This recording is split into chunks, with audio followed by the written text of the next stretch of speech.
स्वागत करती हूँ आप सबका एक बार फिर से हमारे आज के खास कार्यक्रम में। और आज हमारे स्टूडियो में खास मेहमान मौजूद हैं जिनको आप अक्सर सुनते रहते हैं और उनको हमारे चैनल पे भी देखते रहते हैं और अलग अलग जगहों पर भी उनको बोलते हुए सुनते हैं। तो हमारे आज के मेहमान हैं कर्नल दानवीर सिंह। बहुत बहुत स्वागत है सर आपका। नमस्कार, जय हिंद। जी नमस्ते। कैसे हैं सर आप? मैं बिल्कुल ठीक हूँ, आप कैसी हैं? मैं एकदम ठीक हूँ सर। बहुत सारे मुद्दों पर आप चर्चा करते हैं, बहुत सारे मसलों पर आप अपनी राय रखते हैं और कई सारी चीजें आजकल ऐसी चल रही हैं जिन पर आपके साथ डिस्कशन किया जा सकता है, लेकिन समझ नहीं आ रहा कहाँ से कौन से मसले से शुरुआत की जाए। तो मैं आज आप ही से पूछ लेती हूँ कि कहाँ से शुरू करना चाहिए। चलिए सीरिया से शुरू करते हैं। हाँ, सीरिया में सर बशर अल असद की गवर्नमेंट को टॉपल डाउन किया गया, उनका आउस्टर हुआ और मॉस्को पहुंच गए। अचानक से जो कुछ भी सीरिया में हालात डेवलप हुए हैं, इसको पहले आप किस तरह से देखते हैं और क्या इसके पीछे पहले से प्लानिंग चल रही थी? अचानक ओवरनाइट तो ऐसा कुछ हो नहीं सकता। तो कब से कैसे तैयारी और इतनी आसानी से कैसे बशर अल असद निकलकर सीरिया से मॉस्को पहुंच गए? हाँ, ये काफी लंबा चौड़ा सवाल है, इसका जवाब भी उसी हिसाब से होगा। बशर अल असद के खिलाफ जब अरब स्प्रिंग में एहतजाज शुरू हुए थे, उस बात को और इंसर्जेंसी को चले 13 साल हो गए और महज 13 दिन के अंदर दमिश्क पर रेबल्स ने कब्जा कर लिया। तो बिल्कुल बात सही है कि अचानक से ये कैसे हुआ, कैसे संभव। अब इसको मिडिल ईस्ट के जियोपॉलिटिक्स या मिडिल ईस्ट की रीजनल पॉलिटिक्स बोले, उसके हवाले से बात करते हैं। ईरान एक बहुत मेजर प्लेयर उभर के आया पिछले 2 डेकेड्स में, और उसने स्पेशली जब अमेरिका इराक से बाहर गया तब उसने आईसिस को हराने में बहुत मदद करी। जैसा आपको मालूम है, जैसे ही अमेरिका गया वैक्यूम बना, सीरिया के अंदर अपराइजिंग हो गई प्रो डेमोक्रेसी और वहां पे एक वैक्यूम बन गया। तो आईसिस नाम का एक बहुत बड़ा मॉन्स्टर जो है वहां पे खड़ा हुआ। जैसे ही अमेरिकन इराक से पुल आउट किए, वो वैक्यूम रहा, इराकी आर्मी को इतनी मजबूत और जबरदस्त नहीं थी, उन्होंने आके इराक के बहुत बड़े इलाके पे कब्जा कर लिया। ऊपर नॉर्थ वाले इलाकों में कुर्द थे, उन्होंने अपना ऑटोनोमस रीजन अपना तलाश लिया। अब आईसिस को हराने में ईरान ने बहुत बड़ा योगदान दिया। जनरल सुलेमानी थे जो बाद में इजराइल ने उनको मार दिया, तो उनका एक बहुत बड़ा रोल रहा। तो आईसिस को हराया गया और आईसिस को हराने के बाद में एक फ्रेज उन्होंने कॉइन किया, शिया क्रेसेंट। क्रेसेंट बोले तो आधा चंद्रमा, जो ईद का चांद जैसे वो बनता है, क्रेसेंट, तो उसको बोलते हैं शिया क्रेसेंट। तो उन्होंने जी शिया क्रेसेंट बनाया। तेहरान से बगदाद और दमिश्क को अगर आप जोड़ें तो वो इस तरीके का आकार है। तो उन्होंने जी शिया क्रेसेंट बनाया और शिया क्रेसेंट बनने के बाद उन्होंने एक एक्सिस ऑफ रेजिस्टेंस, जो कि पहले से उसके असरात थे और उसको और ज्यादा बढ़ावा दिया, that is Hezbollah and Hamas and Houthi. So Houthis जो सऊदी अरेबिया से लड़ रहे थे, अब वो एक्सिस ऑफ रेजिस्टेंस में आके उन्होंने तैयारी शुरू कर दी इजराइल से पंगा लेने की। आइडिया ये था कि अब्राहम अकॉर्ड हुआ, अब्राहम अकॉर्ड होने के बाद में ये बात हुई जैसा G20 में कि साहब India, UAE, Saudi Arabia, Israel और ग्रीस सी लैंड रूट बनाया जाएगा एक ट्रेड का। तो उससे काफी अलार्म हो गया ईरान, और ईरान को लगा कि उसकी जो मिडिल ईस्ट के ऊपर जो इन्फ्लुएंस था वो बहुत कम हो जाएगा और उसका जो आर्च एनिमी है, राइवल है, दैट इज सऊदी अरेबिया, उसको बहुत बड़ी तरजीह मिल जाएगी, अहमियत मिल जाएगी और उसको बहुत फायदा हो जाएगा इकोनॉमिकली एंड स्ट्रेटेजिकली। तो ये जो अब्राहम अकॉर्ड को तोड़ने के लिए उन्होंने हमास के साथ एक्सिस ऑफ रेजिस्टेंस के साथ में कि इजराइल को इस तरीके से किया जाए, तो उसका नतीजा ये होगा कि सारे मुस्लिम ममालिक एक हो जाएंगे और इजराइल और अरब के जंग के आसार बन जाएंगे और as a result Abraham Accord जो है वो टूट जाएगा। तो ये उनके एक कहीं ना कहीं दिमाग में इस तरीके की प्लानिंग थी। तो साफ 7 अक्टूबर कर दिया उन्होंने। अब 7 अक्टूबर कर दिया, उनको लग रहा था कि इजराइल शायद उतना मजबूत नहीं है, और बहुत लोगों को लगा भी उस समय कि इतना मजबूत नहीं है। मोसाद जो दुनिया की नंबर 2 एजेंसी है, पहली तो आपको पता ही है कौन सी है तो नंबर 2 एजेंसी जो है, तो वो फिर कमजोर पड़ गई अभी नंबर 2। नंबर से नंबर 2। हाँ, नंबर 2। तो अब ये गलत फहमी हुई, और उसके बाद में इजराइल ने गाजा को बिल्कुल प्लेन कर दिया। बेचारे जो फिलिस्तीनी, जो आम फिलिस्तीनी है, अब वो बिल्कुल बेघर हो चुका है। हजारों की तादाद में, मेरे ख्याल से कहीं 50,000 के करीब आम नागरिक जो है खत्म हो गया है इस पूरी लड़ाई में। पूरा गाजा एक मलबे के रूप में तब्दील हो गया है, खत्म हो गया है। मतलब फिलिस्तीनियों का सबसे बड़ा नुकसान हुआ है इस पूरे उसमें। और इजराइल जैसे खूंखार जानवर को आपने जगा दिया, उसके नतीजतन क्या हुआ कि जब गाजा के अंदर बहुत जबरदस्त प्रेशर पड़ गया, हमास खत्म होने वाला हो गया और हो ही गया, तो हिजबुल्लाह उसकी मदद के लिए उसको बोला कि भाई अब इनकी मदद करो। उन्होंने नॉर्थ इजराइल के अंदर बमबारी शुरू कर दी। As a result 60,000 plus Israelis को अपने ही इलाके, अपने ही मुल्क में इलाका छोड़कर और वो रेफ्यूजी बनना पड़ा जी। तो रेफ्यूजी बन गए। एज अ रिजल्ट नेतन्याहू के ऊपर बहुत प्रेशर आ गया कि यार गाजा गुजा तो ठीक है, तुम्हारा अपना बुरा हाल है यार यहाँ पे। तो फिर इन्होंने हिजबुल्लाह को स्ट्राइक करना शुरू किया। और याद रहे कि जब ये हमास की कार्रवाई चली, हिजबुल्लाह की चली, इस दौरान सीरिया के ऊपर भी निरंतर हमले होते रहे, दमिश्क के ऊपर हमले निरंतर जारी रहे जी। अब हिजबुल्लाह के ऊपर जब हमला हुआ तो ईरान के पास और कोई चारा नहीं था। ईरान ने उसको, उसकी सपोर्ट में 2 बार हमला किया। नसरुल्लाह के मारे जाने के बाद, एक तो हनिया मारा गया उधर उनके तेहरान के अंदर, तो रिस्पॉन्ड किया, फिर नसरुल्लाह मारा गया तो फिर रिस्पॉन्ड किया। और दोनों रिस्पॉन्स के बाद में इजराइल ने पिन पॉइंटेड ईरान के ऊपर टारगेट किया। तो इजराइल ने किस चीज को टारगेट किया? रडार फैसिलिटीज को टारगेट किया, उनकी एयर डिफेंस फैसिलिटीज को टारगेट किया, और न्यूक्लियर फैसिलिटी के नजदीक में एक जान की बम गिराया कि देखो हमारी पहुंच यहां तक है। और एमिनिशन डंप्स जो थे ईरान के अंदर, जो उनके असले बारूद के जो गोदाम थे, उनके ऊपर उन्होंने हमला किया। एज अ रिजल्ट, अब रिजल्ट क्या हुआ? रिजल्ट ये हुआ कि एक्सिस ऑफ रेजिस्टेंस की रेजिस्टेंस टूट गई, हमास खत्म हो गया। हिजबुल्लाह के 6,000 लड़ाके लीडर और ये सब मारे गए हैं, नसरुल्लाह खत्म हो गए। हूतीस का बुरा हाल है, उसमें अमेरिकन ने भी बमबारी करी, इजराइल ने भी हमला किया। तो एक्सिस ऑफ रेजिस्टेंस बहुत कमजोर हो गया। अब इस एक्सिस ऑफ रेजिस्टेंस को सपोर्ट करने के लिए शिया क्रेसेंट जो था उसका बहुत अहम रोल था, और उसके अंदर अहम जो सबसे बड़ा किरदार जो अदा कर रहा था वो दमिश्क में असद कर रहा था जी। तो ईरान से रसद और ये सब जो चीजें थी ये आती थी इराक के रास्ते, सीरिया, दमिश्क, और दमिश्क से आती थी लेबनान, जहां पे नसरुल्लाह के फाइटर्स को रसद मिलती थी। और IRGC के भी जो ईरानियन जो गार्ड है, रिपब्लिकन गार्ड यानी कि फौज है, उसके भी जो एहलकार थे, जो जनरल वगैरह थे, ये इनकी तरफ से भी यहाँ पर आना जाना लगा रहता था, उन हिजबुल्लाह की जो स्ट्रेटेजी है, रणनीति है, उसको बनाने के लिए जी। तो Asad was playing a very major role. अब असद के ऊपर, अब सीरिया के ऊपर अगर आ जाए तो सीरिया के अंदर अलग अलग ग्रुप्स बने हुए थे। सीरिया के अंदर एक ग्रुप है जो तुर्की द्वारा समर्थित है, उसका काम है कुर्दों को दबाना, सप्रेस करना। ये जो HTS है, हयात तहरीर अल शाम, जिसका ये जुलानी लीडर है, ये एक नॉर्मल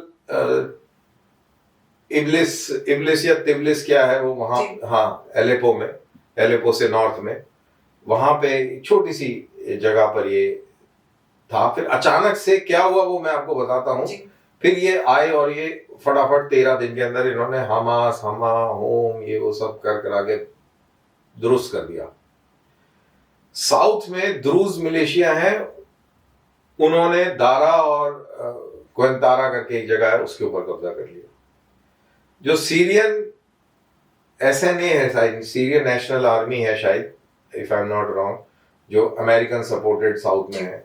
अल तनफ एक वहां पे जगह है जहां पर अमेरिकन बेस है, तो वो सपोर्ट करते हैं। और ये जो फ्री सीरियन आर्मी है ये आइसिस के खिलाफ भी काम करती है और अमेरिका उनसे बहुत काम भी कराता है। अदरवाइज ऑल्सो उन्होंने भी अपनी मजबूती कर ली, कुर्दों ने भी कर ली, सब लोगों ने ये कर करा ली।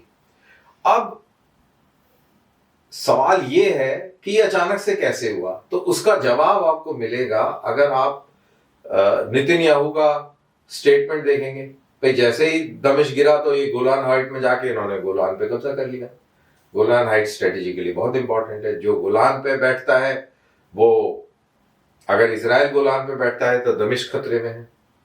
अगर सीरिया या हिजबुल्लाह गोलान पे अगर बैठ जाता है तो बहुत बड़ा इजराइल का इलाका खतरे में पड़ जाता है। तो वो बड़े स्ट्रेटेजिकली इंपॉर्टेंट है। इन्होंने कहा कि यार अभी इतनी अफरा तफरी मची हुई तो हम जाके बैठ जाते हैं। हम जाके बैठ गए और वहां पे नेतन्याहू ने आके जो स्टेटमेंट दिया वो बहुत अहम है। और उसी के साथ अगले दिन या शायद उसके अगले दिन जो बाइडेन ने स्टेटमेंट दिया, और वो जो स्टेटमेंट था वो इस चीज की तस्दीक करता है। तो अब क्योंकि एक्सेस ऑफ रेजिस्टेंस कम हो गया था, हिजबुल्लाह असद के सपोर्ट में पहुंच जाते थे, IRGC भी पहुंच जाती थी सपोर्ट में। तो अब IRGC भी नहीं आ पाई, हिजबुल्लाह के फाइटर्स भी नहीं आ पाए, क्योंकि इजराइल ने बैंड बजा रखा था, दनादन एरियल बम्बार्डमेंट कर करके भूत बना रखा था। जो रास्ता ईरान से इराक होते हुए सीरिया में आता है उस पर निरंतर अटैक चल रहे थे।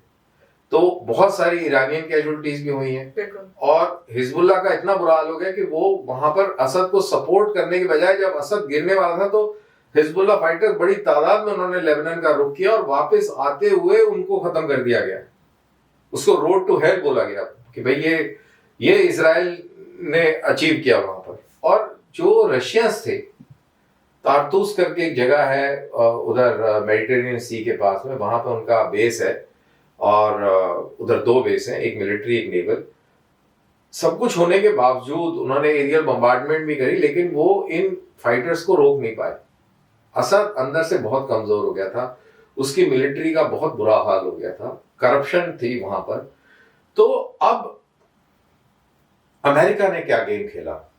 अमेरिका ने टर्की को आगे किया कि अर्दोगान बेटे आगे आओ और तुम्हारा ये काम है कि अब ये HTS को पूरी हेल्प करेंगे आप, और ये प्लान है। ओके सर, उन्होंने HTS को पूरी सपोर्ट दी है, आर्म्स एमिनेशन, और उन्होंने जितने भी जो टर्किश बैक्ड अरहर अल पता नहीं क्या ऐसे करके कोई एक तंजीम है, और एक और 2 तंजीमें हैं जो directly Syrian supported Turkey supported है। उनको बोला कि चलिए HTS के साथ में जाके सपोर्ट करिए, ठीक है। तो HTS के साथ में सपोर्ट हुआ। नीचे दारा पे जो द्रूज बैठे हुए थे उनको भी बोला गया कि भाई आप भी सपोर्ट करिए। वो माइनॉरिटी है, उनके ऊपर जो चलता है वो फ्रेंच लोगों का चलता है जी, काफी इन्फ्लुएंस है। हाँ, कि भाई आप इनको इन्फ्लुएंस करिए। इजराइल को बोला गया कि जरा थोड़ा हाथ हल्का रखें इनके ऊपर। तो इजराइल ने क्या किया, जब वो उधर से ऊपर से नीचे आ रहे थे, इन्होंने असद को ठोकने में कोई कसर नहीं छोड़ी जी। और कुर्दों को उधर बोला अमेरिकन ने कि भाई ऐसा है कि तुम जो है हरकत नहीं करोगे, फालतू में हरकत नहीं करोगे। और साथ ही साथ आइसिस के ऊपर हमला जो है अमेरिकन ने किया। तो इस दौरान इन 10-12 दिन के अंदर 350 हवाई हमले इजराइल ने करे हैं असद की फौज और नेवी पे, और 75 हमले अमेरिकन एयरफोर्स ने आइसिस के ठिकानों पर सीरियन डेजर्ट में करे हैं।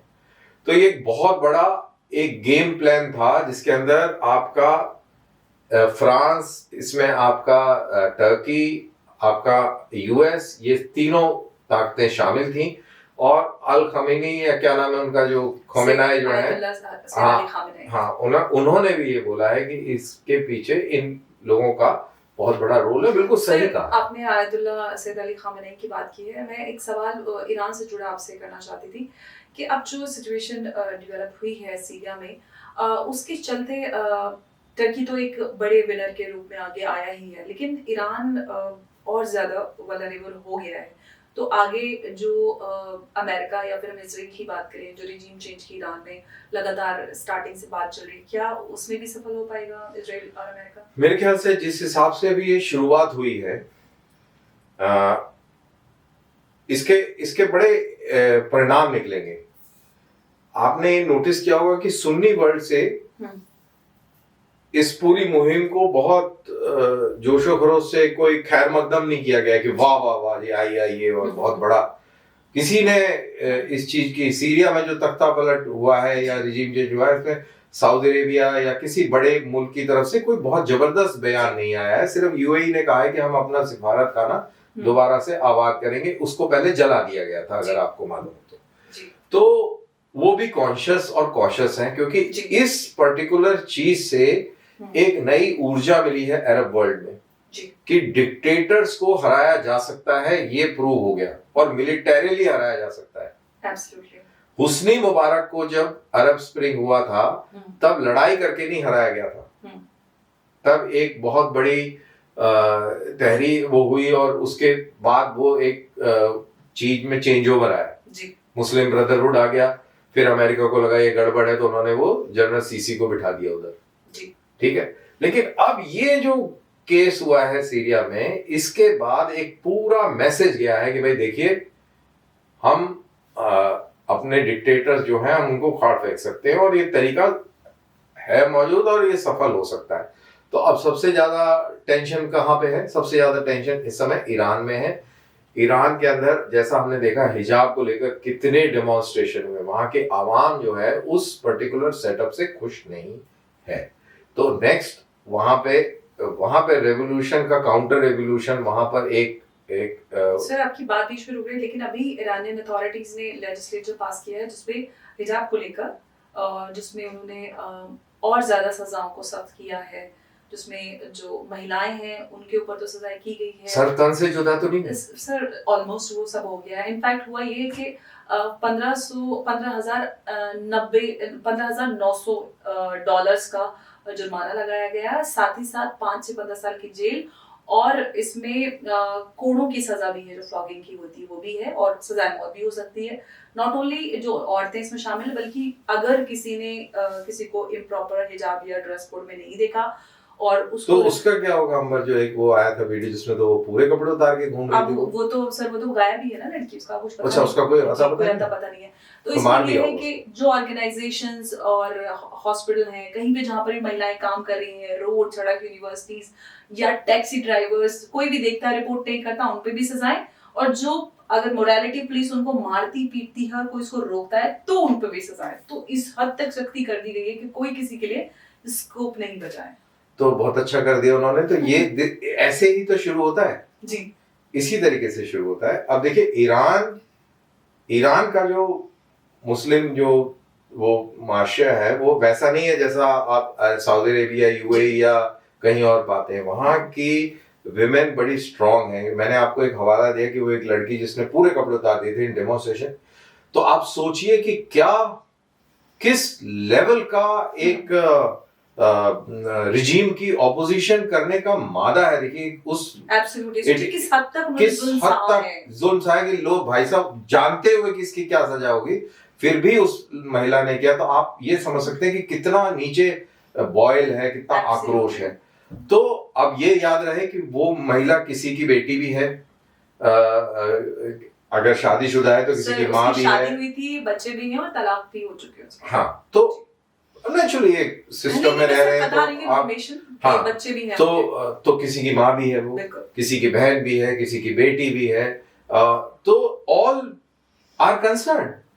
अगर आप अगर घर में ये सारी बातें हो रही हैं, एक बहुत बड़ा तबका हिजाब एंटी हिजाब है, जी और वहां पे सुनने में तो ये भी आता है, जो न्यूज वगैरह जो देखते हैं इंटरनेट पे, कहाँ तक सच है कहाँ तक नहीं है, कि बहुत सारे लोग तो एथिस्ट हो गए हैं वहां पे, तो ऐसा भी है। सर जो रिपोर्ट्स आती है उसमें जो ज्यादातर मुसलमान डिनाउंस कर रहे हैं इस्लाम को, और बहुत सारे लोग ऑफिशियली इसको अनाउंस भी नहीं करते लेकिन चुपचाप इस्लाम से दूरी बना रहे हैं, उसमें ईरान, पाकिस्तान, इराक, इस तरह के इस मवाद तरह ज्यादा के है। ज्यादा है। जी सो अब ये चीजें बदली हुई हैं, आप उसको उस तरीके से नहीं कर सकते। आपने 1978 से लेके अभी तक आपने चलाया है, तो ये आपका ज्यादा चलेगा नहीं।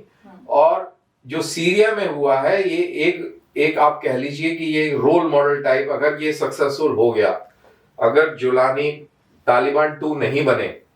सर जुलानी को लेकर मैं यही पूछने वाली थी कि क्या वाकई में वो एक सक्सेसफुली अभी चला पाएंगे? अभी देखना, अगर वो सबको साथ लेके नहीं चलेंगे, तो यहाँ पर तकरीबन 5-6 बहुत बड़े बड़े डिविजन्स हैं सीरिया के अंदर, सब अपने अपने इलाकों पर कब्जा करके बैठे हैं।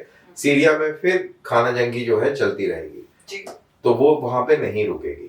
तो ये सिचुएशन है, और मिडिल ईस्ट और ज्यादा बहरान की तरफ बढ़ रहा है, may be not from terrorism point of view और something, but from revolutions and counter revolutions and things like that, उस पॉइंट ऑफ व्यू से। तो सर मिडिल ईस्ट से निकलकर थोड़ा हम आते हैं भारतीय भूखंड की तरफ, यानी कि इंडियन सब कॉन्टिनेंट।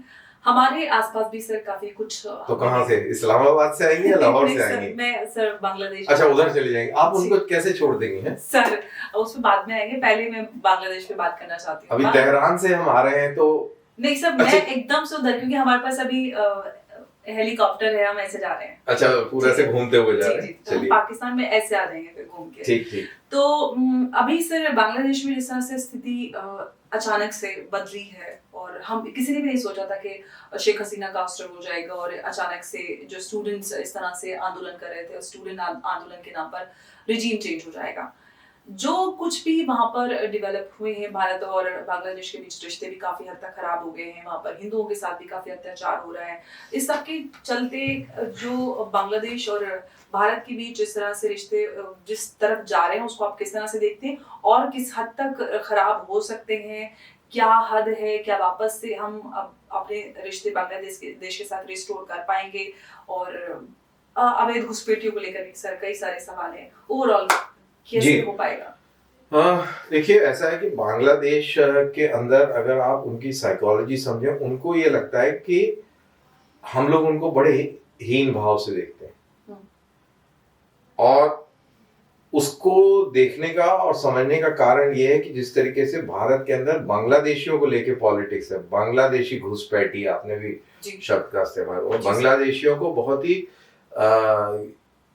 गिरी हुई नजर से देखा जाता है हिंदुस्तान में, और कहीं ना कहीं उससे उनकी जो ईगो है वो हर्ट होती है, और उससे एक सेंटिमेंट बना, एंटी हसीना सेंटिमेंट इसलिए बना क्योंकि हसीना प्रो इंडिया थी। तो उनको लगता था कि जिस मुल्क में हम लोगों को नीचा देखा जाता है, उस मुल्क के साथ में ये महिला जो है गलबैया कर रही है, तो ये उनको खुशगवार नहीं गुजर रहा था। दूसरा, बड़े जमाने से वो वहां पे इक़्तिदार में थी, और बंगालीज जो हैं वो काफी वोकल हैं, राइट्स कॉन्शियस हैं, तो एक ये था। फिर दूसरा, शेख हसीना ने जमात को और जो राइट विंग जो पॉलिटिक्स थी उसको, उसके ऊपर काफी शेख हसीना ने सख्ताई करी।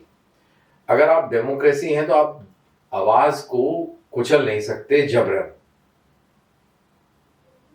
तो वो एक उन्होंने काम मेरे हिसाब से गलत किया था, और उसका रीजन था ये जो आपने तो धर्म के नाम पर लोगों को वर्गलाना और हाँ, तो वो हुआ अतिवाद है उसको बढ़ाना, ये भी तो गलत है ना। हाँ, तो फिर गलत है। मैं ये थोड़ी कह रहा हूँ कि वो बहुत अच्छा है, लेकिन मैं ये कह रहा हूँ कि अब ये एक उन्होंने एक्शन जो हुआ, उसके रिएक्शन में हर चीज उभर के ज्यादा बड़े पैमाने पर दिख रही है। तो अब बाय द वे कजाकिस्तान ने भी ताजी न्यूज़ है, कजाकिस्तान ने पाकिस्तान की जो जमात होती है उसको बैन कर दिया, पूरी तरह से सजा लगा दी है। ये बहुत अच्छा है कि आएंगे पाकिस्तान आएंगे पहले जरा ढाका वाला जरा कर ले पहले ढाका से वादे हो जाएंगे पाकिस्तान। तो फिर उसके रिएक्शन में उन्होंने हिंदुओं को टारगेट करना शुरू किया, क्योंकि हिंदू का मतलब है इंडिया, सिंपल।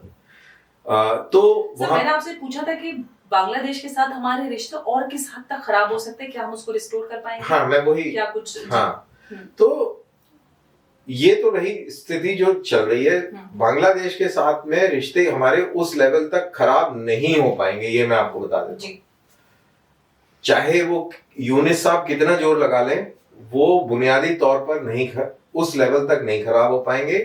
थोड़ी ये तलखियां बनी रहेंगी, थोड़ा सा ये पाकिस्तान की राह पर तो नहीं, पाकिस्तान की राह पे नहीं जाएगा, क्योंकि बंगालियों के दिलो दिमाग में 3 लाख मौतें और 1 लाख रेप, ये ताजा है, अभी भी ताजा है। सर मौतें तो ज्यादा ही, 3 लाख तो हाँ, मैं तो जो इंटरनेट पे सर वो तो लाख, 10 लाख से भी ज्यादा है। हाँ, तो वो अभी उनके जहन से चीजें उतरी नहीं है। ये जो हम देखते हैं सर बांग्लादेश और पाकिस्तान के जिस तरह से रिश्ते सुधर रहे हैं और एकदम से सब कुछ उनके बीच में खुल गया, आलू टमाटर प्याज भी जा रहा है और सब कुछ हो गया, वो सिर्फ तो सबसे सर ये अंदाजा लगाया जा रहा है कि क्या इस साल का कोई लॉन्ग टर्म प्लान है कि वापस से बांग्लादेश को ईस्ट पाकिस्तान बनाया जाएगा, ऐसा कुछ? नहीं, ऐसा कुछ नहीं होगा। बंगाली पाकिस्तानी पंजाबियों से बहुत ज्यादा चिढ़ते हैं, आज भी चिढ़ते हैं। और ये जो जमात और ये सब लोगों ने बोला था कि उर्दू को तरजीह देनी चाहिए, तो उसके खिलाफ काफी गुस्सा उनको झेलना पड़ा बांग्लादेश में अभी। और जहां तक पाकिस्तान के साथ पप्पी झप्पी का सवाल है, तो आपको मैं याद दिला दूं, ये आपके मालदीव्स में मोइजू ने ये प्रयास किया था, एकदम पाकिस्तान के साथ में दोस्ताना बढ़ाने की कोशिश करी थी। दोस्ती करके उनको क्या मिलता है? गुर्बत मिलती बदले में। हाँ, लेकिन इस दोस्ती बढ़ाने का मतलब इंडिया को टारगेट करना है जी। लेकिन वो चीज सफल नहीं हुई। हमने मालदीव्स में भी देख लिया, आगे लाइन पे होते हुए अपने आप आ जाएंगे, क्योंकि आपको जमीनी हकीकत देखनी पड़ेगी। आप चारों तरफ से, तो इंडिया बैठा हुआ है, इंडिया इतना बड़ा कंट्री है, आप उसको इग्नोर नहीं कर पाएंगे। आप चाहे चाइना को आपके पास आने के लिए बहुत लंबा रास्ता लेना पड़ेगा, बिल्कुल। आप यहाँ पे बिल्कुल बगल में हैं। और अभी आप देखिएगा ये चीज में, ये कल शाम की, आज सवेरे की घटना है। बांग्लादेश का बॉर्डर 2 मुल्कों से लगता है, एक हिंदुस्तान से और एक बर्मा। हाँ सर, बर्मीज और बांग्लादेशी आर्मी के बीच में कुछ, हाँ वही मैं आपको बता रहा था कि इंडिया का बॉर्डर तकरीबन शायद 4000 किलोमीटर के कुछ ऐसा है या थोड़ा ज्यादा है, और बांग्लादेश और बर्मा के बीच में 213 किलोमीटर का शायद बॉर्डर है, छोटा सा बॉर्डर है। अब वहां पर एक गृह युद्ध चल रहा है, जैसे सीरिया में सत्ता के खिलाफ युद्ध चल रहा है, ऐसे यहाँ भी चल रहा है। लेकिन यहाँ पे वो मजा नहीं आता जब तक उसमें मुसलमान ना हो, अल्लाह अकबर ना हो, तो वो एक्शन नहीं आता है। तो यहाँ पे बड़े शांति से चल रहा है, बुद्ध लड़ रहे हैं, बुद्धम शरणम गच्छामि हो रहा है और बम चल रहे हैं आराम से। तो वहां पे ये लड़ाई चल रही है। तो एक अराकान आर्मी है वहां पर, तो अराकान आर्मी ने जो बॉर्डर पे जो बर्मीज आर्मी की, म्यांमार आर्मी की जो एक पोस्ट थी आखिरी, उस पे कब्जा कर लिया। एयरफोर्स का इस्तेमाल हुआ, बर्मा ने पूरा जोर लगाया, लेकिन वो बर्मा उसको हार गया जी। और इसका मतलब यह हुआ कि अराकान आर्मी यहाँ पे काबिज हुई। अराकान आर्मी रोहिंग्या मुसलमानों के और बांग्लादेश मुसलमानों के बहुत जबरदस्त खिलाफ है। रोहिंग्या अपने इलाकों से जो भागे हैं, उसके पीछे अराकान आर्मी है। तो एक दहशत का माहौल है उस पूरे इलाके में, बांग्लादेशियों में और आपके रोहिंग्याज में।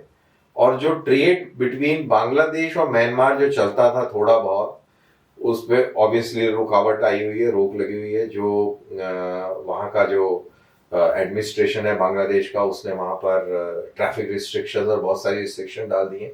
तो वहाँ पे एक इशू है। और बांग्लादेश की अगर बात करें तो चिटागोंग हिल ट्रैक्ट के अंदर, ट्रैक्ट्स में बुद्धिस्ट इंसर्जेंसी भी है।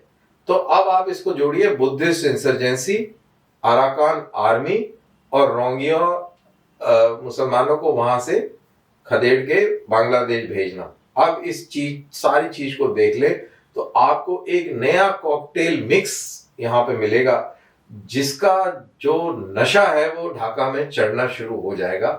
और अब ये मत पूछना कि इसके पीछे कौन होगा, है ना, वो तो गलत हो जाएगा। पता तो होना चाहिए ना, पता चलना चाहिए दर्शकों को। वो पता लगेगा कि इसके पीछे भी लोग होंगे, क्योंकि एब्सोल्युटली, क्योंकि पूरा सर एक पूरा सिस्टम और एक प्लान्ड ऑर्गेनाइज्ड सिस्टम नजर आता है। इसमें एक और इम्पोर्टेंट चीज है अंबर। सर ये जो आपने बहुत अहम बात रखी है, इस पे मैं आपसे सवाल रखती, लेकिन आपने पहले ही इतना ज्यादा एक्सप्लेन कर दिया है कि ज्यादा बोल दिया नहीं नहीं नहीं, मतलब बहुत इंफॉर्मेशन जो मैं आपसे सुनना चाहती थी वो आपने पहले ही बोल दिया है। वो ये कि आपने जिस तरह से लोग बर्मा से बांग्लादेश और फिर भारत में आ रहे हैं, और फिर वहां से सर आ रहे हैं जिनको पता नहीं है कि कहाँ कैसे रूट है, फिर वो बड़े बड़े शहरों में दिल्ली और जम्मू और यहाँ पे पहुंच भी जा रहे हैं, और उनको वो आराम से बस भी जा रहे हैं, उनके घर घर किराए पे घर, उनके पासपोर्ट, राशन कार्ड और आईडी कार्ड सब कुछ बन रहा है, नौकरियां भी मिल रही हैं, काम भी कर रहे हैं। सर कोई ना कोई तो ऑर्गेनाइज इसके पीछे एक सिस्टम है जो उनको मदद कर रहा है यहाँ तक लाने में, और भारत में ही क्यों उनको लाया जा रहा है, यहीं पे क्यों बसाया जा रहा है, करोड़ों में संख्या पहुंचती जा रही है सर। हमारे लिए इंटरनल सिक्योरिटी के लिए बहुत बड़ा थ्रेट के एक बहुत बड़ा चैलेंज बनता जा रहा है। तो इसको मैं दो तरीके से देखता हूँ। जी। एक तो इंटरनल सिक्योरिटी चैलेंज है, इसमें तो कोई दो राय नहीं है। दूसरा ह्यूमैनिटेरियन तरीके से देखता हूँ। लोगों को शायद पसंद ना आए जब मैं बोलूँ सर हमने ह्यूमन के साथ वो मुआहदा साइन नहीं किया, तो हमारे पास ऐसी कोई रिस्पांसिबिलिटी नहीं है। रिस्पांसिबिलिटी नहीं है, लेकिन मैं वैसे हमारी कोई क्यों सारी एज ए ह्यूमन बीइंग मैं बात कर रहा हूँ कि आप उनको ऐसे मार नहीं सकते। तो मारने के लिए मैं बिल्कुल नहीं कह रही हूँ, लेकिन हमारे ही देश में क्यों बसाया जा रहा है? बांग्लादेश में भी जा सकते हैं, पाकिस्तान में भी जा सकते हैं, सऊदी क्यों नहीं रख लेता है? बसाया नहीं जा रहा है। हमारे देश की पॉलिटिक्स ऐसी है कि आप उनको लेके आइए, उनको बिठाइए, उनके आधार कार्ड बनाइए, वोटर आईडी कार्ड बनाइए और वोट लीजिए। और जो इंडिया के अंदर जो हिंदू मुस्लिम जो आपकी पॉलिटिक्स है और जो क्या बोलते हैं उसको अपीसमेंट वाला जो खेल है, उसको आप समझ लीजिए और उसका एक नतीजा है। तो ये जो इंडिया के अंदर ये तमाशा जो चल रहा है, it is to do with vote bank politics. लेकिन सवाल ये है कि आपके कंट्री के अंदर सिस्टम ऐसा होना चाहिए कि बाहर से आया है, इलीगल इमिग्रेंट आया है, इलीगल इमिग्रेंट सारी दुनिया में जा रहे हैं, बट इलीगल इमिग्रेंट को आइडेंटिफाई करके रजिस्टर करिए आप इलीगल इमिग्रेंट को। उसको यहाँ पे तकलीफ है, आप एज ए ह्यूमन बीइंग आप उसको मार नहीं सकते। अब आया है तो आप पानी भी पिलाएंगे, खाना भी खिलाएंगे, लेकिन उसको आप आइडेंटिफाई करेंगे। तो हमारे देश के अंदर प्रॉब्लम यह है कि जब आप आइडेंटिफाई करने जाएंगे, आपको राइट विंग हिंदू और पता नहीं क्या क्या बोल दिया जाएगा। तो आपको ये नहीं बोला जाएगा कि ठीक है आप इंडियन लॉ को तोड़ते हुए आए हैं इलीगली, तो आपको चिन्हित होना चाहिए, आइडेंटिफिकेशन होनी चाहिए। तो यहाँ पर मेरा बहुत बड़ा मेरे को इस चीज को लेकर काफी तकलीफ भी है कि ये चीज होनी चाहिए। आप आइडेंटिफाई करिए उनको। एक बार जब इलीगल इमिग्रेंट आइडेंटिफाई हो जाएगा, फिर आप उसको एज ए ह्यूमन बीइंग आप सपोर्ट दे दीजिए, ये करे वो कर दीजिए। लेकिन आपको ये पता होगा कि फलाना जो है ये इलीगल इमिग्रेंट है। कल जब भी कभी बांग्लादेश से बात हो या म्यांमार से बात हो, आप इनको शिप में बिठाइए, गाड़ी ट्रेन हवाई जहाज में बिठाइए, बोलिए आप अपने मुल्क जाइए। बिल्कुल। अब जैसे लेकिन हमारे यहाँ पे तकलीफ इस बात की है कि आप आइडेंटिफाई क्यों कर रहे हैं। सर हमारे जैसे सीरियंस ही हैं, वापस जर्मनी में और कहाँ गए वो, अब बहुत सारे वापस आने के लिए भी सोचो, एटलीस्ट पता है ना कि कितने सीरियंस कहाँ। तो मैं यही कह रहा हूँ कि आपको तकलीफ ये है कि आप आइडेंटिफाई नहीं होने देना चाह रहे। बिल्कुल। और वो हमारी इंटरनल पॉलिटिक्स ऑफ कोर्स, वो आपने बिल्कुल सही कहा है, और वो ही उनको बसाते हैं, उनके आईडी कार्ड भी बनवाते हैं। लेकिन सर जो मैं आपको कजाकिस्तान की बात बता रही थी, कजाकिस्तान में हुआ ये है कि कजाकिस्तान ने जो पाकिस्तान की जमात जाती थी तबलीगी, उसको पूरी तरह से बैन कर दिया है, और सड़क पे रोक रोक कर नमाज और इस तरह की चीजों को पूरी तरह से पाबंदी और सजाएं लगा दी है। तो सर मुस्लिम कंट्री में इनफैक्ट उन्होंने हिजाब और बुर्के को लेकर भी कुछ दिनों उन्होंने बुर्का बैन कर दिया जी। तो मुस्लिम मुल्कों में इस तरह की चीजें हो रही हैं। भारत में अगर कोई सड़क पे नमाज पढ़ने पे कुछ कह दे तो आसमान जमीन पे आ जाता है। तो देखिए, अगर आप अरब वर्ल्ड में जाएंगे तो अरब ड्रेस क्या है? आदमियों का वो सफेद वो है और औरतों का बुर्का है। ये ड्रेस है, ये अरब कल्चर है। अब वो एक आउटर गारमेंट है, अदरवाइज वो जो उनके कपड़े अलग होते हैं, ऑफ कोर्स एक उनका कल्चरल अटायर, वो उनका कल्चर है। उनका कल्चर हो गया, जैसे इंडिया में साड़ी पहनते हैं, लहंगा पहनते हैं, ये कल्चर है। कुर्ता पजामा पहनते, जो भी है, ये इंडियन कल्चर है। वो अरबिक कल्चर है। मैं किसी से बात कर रहा था कि ये जब खिलाफत मूवमेंट इंडिया में शुरू हुआ, ये उस समय ये बुर्के जो हैं ये हिंदुस्तान में आए। आपने मुगल मिनिएचर पेंटिंग देखी होंगी, कोई बेगम उसमें बुर्के में दिखी है हिजाब में? नहीं सर, थी नहीं, इट वाज नेवर देयर। बिल्कुल ये अरेबिक वो कल्चर है। तो कजाकिस्तान ने सही किया यार, जब हमारा कल्चर ही नहीं है तो हमें जबरदस्ती हमारे ऊपर एक एलियन कल्चर क्यों थोपा जा रहा है। अब पाकिस्तानियों के साथ प्रॉब्लम ये है कि वहां तो आइडेंटिटी प्रॉब्लम है। अगर वो इंडियन कल्चर जो कि इनहेरेंट उनका उसके साथ आइडेंटिफाई करते हैं तो वो सेकंड क्लास इंडियन माने जाएंगे। सर आइडेंटिटी ही ये है। मैं एक अब वो चाहते हैं गेस्ट के साथ बात करी थी, उन्होंने बताया कि पाकिस्तान की आइडेंटिटी ये है कि वो भारतीय नहीं है, ये उनकी आइडेंटिटी, ये आइडेंटिटी है। अब उसको करने के लिए कभी वो बुर्का पहन लेते हैं, कभी वो हिजाब, कभी वो पता नहीं क्या क्या जो भी है वो उनका।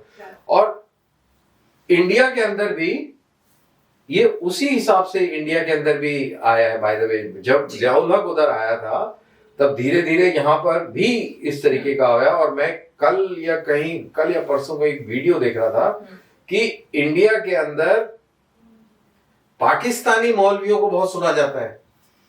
बिल्कुल सर, ये बात सच वो है। और कौन सा है वो बदमाश मौलवी जो तारिक मसूद, नहीं तारिक मसूद है वो जो जिसने कुछ बोल दिया था और सब तरह से जो था, तारिक मसूद है वो। बताओ यार, वो 4 शादियां और इतनी कर लो, ये करो, बेहुदा बातें करते हैं, ये बातें करते हैं और पूरे इस्लाम को बहुत ही सेक्स ऑब्जेक्ट की तरह वो पूरा उसकी बस पैदा होते ही सिर्फ आपका एक ही काम है, आपका सिर्फ फोकस यही है। आप ऊपर जाएंगे तब भी, नीचे रहेंगे तब भी, दाएं देखेंगे बाएं देखेंगे, बस सिर्फ आप यही देखेंगे।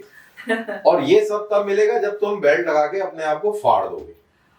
तो ये मौलवी साहब बताते हैं, भाई लोग हमारे देखते हैं। और हाँ, तो कजाकिस्तान में इन सारे भाई लोगों को बैन कर दिया गया है, उनको बैन कर दिया बिल्कुल। और अब सड़कों पर जो कोई नमाज़ी पढ़ेगा उस पर भी सजा लगेगी। तो मुझे लगता है कि भारत में भी इस तरह की चीजें होनी चाहिए। देखिए, धर्म जो होता है सब एक पर्सनल अफेयर होता है। चाहे आप हिंदू हैं, मैं मुसलमान हूँ, मुझे 5 बार नमाज पढ़नी है, 10 बार पढ़नी है, आपको 8 बार पूजा करनी है, वो आप अपने पर्सनल स्पेस में करिए। हम सड़क रोक कर हनुमान चालीसा या नमाज पढ़ने लग जाए तो पागलपंती है। ऑफ कोर्स पागलपंती है, और ये पूरी जिंदगी रुक रही है, सर्विसेज और पूरी तो इसीलिए तो करी जा रही है। एब्सोल्युटली सर, आप अरबी मुल्कों में जाएं, वहां पर कहीं पे भी इस तरह की चीजें नहीं होती। तो इनफैक्ट अजान रेडियो पे होती है। अरे मैं तो दुबई कई बार गया हूँ। डेसिबल है सर, आपने कहीं लाउड स्पीकर पे नमाज देखी और अजान देखी है, नमाज देखा कहीं पे भी? वहां पर रेडियो पे अजान होती है। मैं आपको बता रहा हूँ, दुबई का मेरा बड़ा एक्सपीरियंस है, मैं कई बार गया हूँ वहां पर। वहां पे मस्जिद से आजान उसके अहाते से थोड़ा सा और आगे तक सुन लेंगे, बाकी आपको आजान नहीं सुनेंगे। अदरवाइज रेडियो पे होती है सर, या आप रेडियो पे होती है, जिसको सुनना है वो सुने, नहीं सुनना है तो बंद नहीं सुनना तो बंद आपको किसी की जिंदगी में। और मजाल है जो कोई रोड पे या कहीं फुटपाथ पे या कहीं आप नमाज कर लें। नमाज के लिए आप मस्जिद जाइए, या अगर कोई शॉपिंग कॉम्प्लेक्स में तो नमाज के लिए रूम बना हुआ है, प्रेयर रूम, वहां जाके आप। लेकिन आप ये नहीं कहीं भी मैट लगा के शुरू हो जाए, वो सब बिल्कुल नहीं होता है। वो सिर्फ यहाँ होता है, बिल्कुल, क्योंकि हम सेक्युलर हैं। हम सेकुलर हैं। और हमें जो ज्ञान देने वाले हैं वो तारिक जमील सर, तारिक जमील वो सीनियर वाले हैं, तारिक मसूद हैं जो इस तरह की बात। छिछोर, जी ओके। तारिक जमील वो थोड़े जो कह रहे हैं मैं पृथ्वीराज चौहान की नस्ल से हूँ, जिन्होंने ओहो अच्छा जी। हे भगवान, ये वीडियो जरा प्लीज मेरे को शेयर कीजिएगा। सर मैं बिल्कुल आपको शेयर करूंगी, सबने देखा होगा, क्योंकि मैं खुद चौहान हूं, तो मैं भी देखना चाहता हूं कि यार पृथ्वीराज चौहान की नस्ल वाले।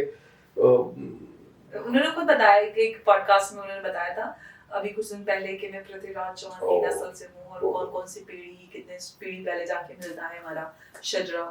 अच्छा, तो पूरा जी, वाह।